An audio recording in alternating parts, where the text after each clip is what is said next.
آج کچھ غدار چہرے ضمیر فروش ودھایک عوام کے سامنے آ کر کہتے ہیں اویسی صاحب نے سیمانچل میں اویسی کالج نہیں بنایا، اویسی اسپتال نہیں بنایا۔ میں ان سے کہنا چاہتا ہوں شرم کرو، تم نے کبھی حقیقت کو سمجھنے کی کوشش ہی نہیں کی۔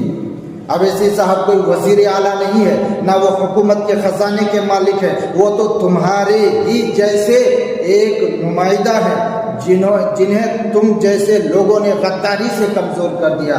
جب تم 4 ودھایک بھاگ گئے، غداری کی ضمیر کو بیچا، تبھی سیمانچل کا خواب ادھورا رہ گیا۔ اگر تم ایماندار ہوتے، اویسی کے ساتھ ڈٹے رہتے، تو آج بہار اسمبلی میں ہماری طاقت زیادہ ہوتی، ہماری آواز بلند ہوتی، تو اویسی اسپتال اور اویسی کالج ضرور بنتا۔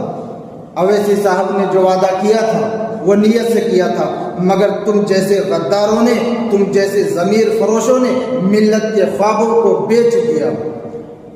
آج اگر تم ایماندار ہوتے تو سیمانچل میں ترقی کی راہیں کھل گئی ہوتی۔ تم نے اپنے ہاتھوں سے قوم کے مستقبل پر تالا لگا دیا۔ آج سیمانچل پیچھے ہے تو اس کی وجہ اویسی صاحب نہیں، بلکہ وہ 4 ضمیر فروش ہیں جنہوں نے ملت کا سودا کیا۔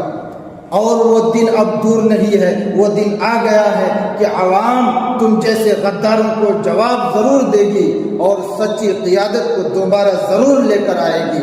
اے سیمانچل والوں، جاگو اور اویسی کے مشن کو مکمل کرو۔ ان غداروں کو بتا دو، ان غداروں کو جواب دے دو کہ ہم اویسی کے ساتھ تھے اور ہمیشہ اویسی کے ساتھ ہی رہیں گے۔ تو انشاءاللہ تعالی سیمانچل میں کالج بھی بنے گا، اسپتال بھی بنے گا، جب سچی قیادت کا ہم بھرپور سپورٹ کریں گے۔